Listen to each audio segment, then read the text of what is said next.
జీవించే హక్కుకు భంగం కలిగించకుండా తమ నేర పరిశోధనలు సాగించాలని సర్వోన్నత న్యాయస్థానాలు ఎన్నిసార్లు మార్గనిర్దేశం చేసినా పోలీసుల తీరు మాత్రం మారడం లేదు. నేరం చేశారన్న అభియోగాలు, అనుమానాలపై నిందితుల్ని రోజుల తరబడి పోలీస్ స్టేషన్లో ఉంచి చట్టాన్ని పోలీసులే ఉల్లంఘిస్తున్న సంఘటనలు రోజుకొకటి వెలుగులోకి వస్తున్నాయి. తాజాగా ప్రకాశం జిల్లా వేటపాలెం పోలీస్ స్టేషన్లో 12 ఏళ్ల బాలుడి కాలికి సంకెళ్లేసి కిటికీకి కట్టేశారు. చీరాల్లోని బండపాలెంకు చెందిన ఈ బాలుడు చిత్తు కాగితాలు ఏరుకొని వాటిని అమ్మడం ద్వారా వచ్చిన డబ్బులను తల్లిదండ్రులకు ఇచ్చి జీవనం సాగిస్తున్నాడు.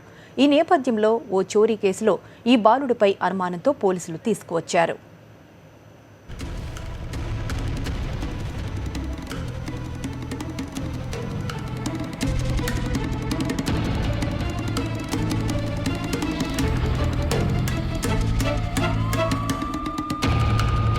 ఒకవేళ బాలుడు నేరం చేసినట్లు ఆధారాలు లభ్యమైతే వెంటనే అతన్ని అరెస్టు చేసి కోర్టులో హాజరుపరచాలి.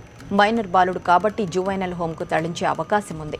అయితే ఇవేవీ పాటించని వేటపాలెం పోలీసులు 5 రోజులుగా ఈ 12 ఏళ్ల బాలుడికి సంకెళ్లు వేసి పోలీస్ స్టేషన్లో అక్రమంగా నిర్బంధించారన్న ఆరోపణలు వెల్లువెత్తుతున్నాయి.